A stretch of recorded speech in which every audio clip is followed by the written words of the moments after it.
जय हिंद दोस्तों, मैं मित्र रघुवंशी आपका इस वीडियो में स्वागत करता हूं। आज की इस वीडियो में हम एक फॉर्मूला को समझने वाले हैं जिसका नाम है ट्रिपल सी, C=C=C। इस फॉर्मूले को मैंने एक साइंटिस्ट हैं उनके जीवन से उठाया है। उनके जीवन पे जाने से पहले हम कुछ बातें कर लेते हैं। देखो आजकल क्या है ना कि हर कोई यूट्यूबर बनना चाहता है, ठीक है ना, लेकिन मैं उनमें से नहीं हूँ। मैं यूट्यूब पर सिर्फ अपने लिए स्टडी करने के लिए आया था। मतलब जैसे मेरा क्या है ना कि बचपन से ही मैं एक ही लाइन जानता हूँ कि सीखते रहो और सिखाते रहो। उसी लाइन को फॉलो करते हुए मैंने यूट्यूब चैनल बनाया। मैं अपने लाइफ में सीखना चाहता हूँ, हर चीज़ सीखना चाहता हूँ और उसी को आप लोगों के साथ शेयर करता हूँ, ठीक है ना। मुझे इससे कोई फ़र्क नहीं पड़ता कि मेरी वीडियो पर व्यूज़ आएंगे या नहीं आएंगे। इसलिए आप अपनी लाइफ में सीरियस हैं तो इस वीडियो को ज़रूर देखना, ठीक है ना। लाइक करना मत करना मैं ये बोलता भी नहीं हूँ आप लोगों से, वो आपका बात का मैटर रहने वाला है। तो इस वीडियो को पूरा देखना। आज हम अपने टॉपिक पे वापस आते हैं। देखो आज हम बात करने वाले हैं ट्रिपल सी के बारे में। इस फॉर्मूले को मैंने बनाया है, एक साइंटिस्ट हैं उनके जीवन से, उनके बारे में मैंने स्टडी की, जाना समझा, उसके बाद मैंने ये उनके जीवन से ट्रिपल सी निकाली है, ठीक है ना। इसको हम पहले साइंटिफिकली प्रूव करेंगे, जानेंगे, उसके बाद इस पर बात करेंगे। उससे पहले हम बात करने वाले हैं इनके ऊपर। एक नाम लिख रहा है यहाँ पे, थॉमस एडिसन है। वही बंदा है जिसको जानते हैं आप बिजली का बल्ब बनाने के लिए। पर इसने सिर्फ बिजली का बल्ब अकेला नहीं बनाया, और भी बहुत सारी चीज़ें हैं जो इन्होंने की थी। लेकिन जो बिजली के बल्ब बनाने वाली जो कहानी थी ना, संघर्ष था ना, वो बहुत ज़्यादा डिफ़िकल्ट, बहुत ज़्यादा हमारे लिए प्रेरणादायक रहा है। इसलिए हम सब उसको जानते हैं, ठीक है ना। तो उसी टाइप की बात करेंगे। इन्होंने अपने जीवन में लगभग 1093 पेटेंट अपने नाम करवाए हैं। अब पेटेंट क्या होते हैं पहले उन पर बात कर लेते हैं। पेटेंट कोई भी चीज़ को अपने नाम से श्योर कर देना पेटेंट कहलाता है। जैसे कोई भी कंपनी है वो एक प्रोडक्ट बनाती है, उस प्रोडक्ट का अपना पेटेंट करवा लेती है, जिससे उस नाम से दूसरा प्रोडक्ट कोई और कंपनी नहीं निकाल सकती। इसलिए आप लोगों ने देखा होगा कि कोई भी नाम है उसका आप डुप्लीकेट नहीं बना सकते, आपके ऊपर केस हो जाता है, उसको पेटेंट बोला जाता है। ऐसे ही साइंटिस्ट जो भी खोज करते हैं उस खोज को उसी साइंटिस्ट के नाम से पेटेंट कर दिया जाता है, जिससे उसका उपयोग कोई और नहीं कर पाए। मतलब वो ये नहीं बोल पाए, दावा नहीं कर पाए उसके ऊपर कि इस चीज़ की खोज मैंने की थी, ठीक है ना। तो वो उसी के नाम से चलता रहे, इसको पेटेंट बोला जाता है। तो ऐसे 1000 से ज़्यादा, लगभग 1100 आविष्कार इनके नाम से पेटेंट हैं। पर उनके पेटेंटों में सबसे ज़्यादा महत्वपूर्ण है वो आपका बिजली का बल्ब है। क्या है? बिजली बल्ब की खोज, जिसके बारे में हम सब जानते हैं, ये बिजली से जलने वाला बल्ब है। इसकी खोज इन्होंने की थी। इस खोज को करने के पीछे जो इनका मन था, इनकी सोच थी, वो बड़ी ही अलग टाइप की रहने वाली थी। मतलब ये क्या था कि उसको लगातार बनाए जा रहे थे। बताया जाता है कि थॉमस एडिसन बल्ब बनाते बनाते 10,000 से ज़्यादा बार फेल हुए थे। इस चीज़ को समझ रहे हैं आप कि कोई बंदा 10,000 से ज़्यादा बार असफल होता है और फिर भी उस काम को करते रहता है। कोई भी बंदा 10,000 से ज़्यादा बार फेल होता है फिर भी उस काम को करते रहता है। ये अपने आप में अलग मानसिकता के थे।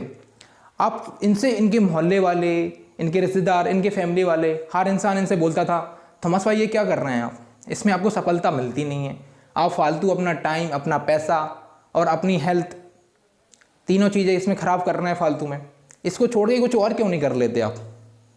तो वो एक बात बोलते थे कि देखो भाई, मुझे ये तो नहीं पता कि बल्ब कब बनेगा, कैसे बनेगा, लेकिन मुझे इतना पता है कि मेरे पास 10,000 प्रयोग हैं जिनसे बल्ब नहीं बनेगा। मैं असफल थोड़ी हुआ हूँ। समझ रहे हो बात कि असफलता जीवन में कुछ नहीं होती। आप 10,000 से ज़्यादा बार फेल हुए हैं, उसमें आपने जो सीखा है वो आपके आगे प्रयोग में काम आने वाला है। उनकी मानसिकता ये थी, ठीक है ना। तो वो 10,000 से ज़्यादा बार फेल हुए पर 10,000 प्रयोग उनके लिए काम में आए। कहाँ? जब उन्होंने बल्ब बनाया, ठीक है ना। जब उन्होंने बल्ब बनाया उस टाइम उनके काम आए, ठीक है। आखिर में वो सफल हुए और आप सब जानते हैं कि उनके नाम से पेटेंट है बल्ब, और इसके लिए नोबेल पुरस्कार भी मिला था, ठीक है ना। तो समझ रहे हैं आप, वो अपने जीवन में 3 काम बहुत ज़्यादा किए। उनके काम से हमें 3 चीज़ें मिली, उनके जीवन से हमें 3 चीज़ें मिली। क्या मिली? पहली तो ये कि वो कंटिन्यूअसली रहे, कंसंट्रेशन से अपना काम करते रहे, जिसके बाद वो चैंपियन बने। बात को समझ रहे हैं आप कि पहले तो वो एकाग्रता से काम किए, कंसंट्रेशन पावर से काम किए। वो इतने जोर से अपने काम में खो जाते थे, इतने तरीके से अपने काम में खो जाते थे कि उनको खाना खाने का तक याद नहीं रहता था। कई बार वो खाना खाए भी रह जाते थे। कई बार उनको रात पता नहीं चलता था कि सुबह से रात कब हो गई, और रात में कभी कभार सोते भी नहीं थे। समझ रहे हो? इसको बोलते हैं एकाग्रता। ठीक है ना? जिसको आप बचपन से ढूंढ रहे हैं। ये कहीं मिलेगी नहीं आपको, मोटिवेशन से तो बिल्कुल नहीं मिलेगी, क्योंकि मोटिवेशन ज़िंदगी में कुछ नहीं होता भाई। मोटिवेशन क्या है?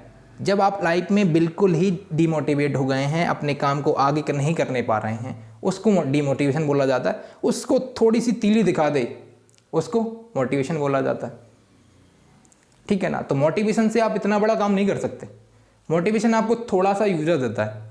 ये काम कर सकते हैं आप अपने अंदर से आई हुई सेल्फ मोटिवेशन से, कि मुझे कुछ नहीं, मुझे इस काम को पूरा करना है। ठीक है? फिर ये करते थे कंटिन्यूसली। समझ रहे हो? 10,000 बार फेल होने के बाद ही बंदा उस काम में लगा रहा, तो ये कंटिन्यूसली है कि नहीं? कंटिन्यूसली करने के बाद ही इनको सफलता मिली, और जिससे ये बन गए चैंपियन। ये था अपना CCC का फॉर्मूला। कंसंट्रेशन, कंटिन्यूसली और चैंपियन। ये CCC का फॉर्मूला आप अपने जीवन में लगा सकते हैं। आप स्टूडेंट हैं, आप एक एम्प्लॉय हैं, या कोई भी हैं, अपने जीवन में उसको सोचिए। मैं आपसे जाते जाते एक ही लाइन बोलूँगा कि जब भी आपको लगे कि मुझसे अब कुछ नहीं होने वाला, मैं जीवन में हार गया हूँ, अब मुझसे ये काम नहीं होगा, चाहे कोई एग्ज़ाम हो, आप कोई बिजनेस कर रहे हैं वो हो, आप कोई सी जॉब कर रहे हैं वो हो, कुछ भी हो, तो बस एक लाइन अपने आप से बोलना भाई कि एक बार और। ठीक है ना? एक बार और ट्राई करना है, उसके बाद जो होगा देखा जाएगा। ठीक है? अगर एक लाइन आप अपने आप से बोलोगे तो अपने आपके अंदर से आएगा कि भाई एक बार और ट्राई ही कर लेता हूँ, जा क्या रहा मेरा। ठीक है? ठीक है ना? तो इसी मोटिवेशन के साथ आगे और भी वीडियो लेके आऊँगा मैं आप लोगों के साथ। जब तक के लिए जय हिंद।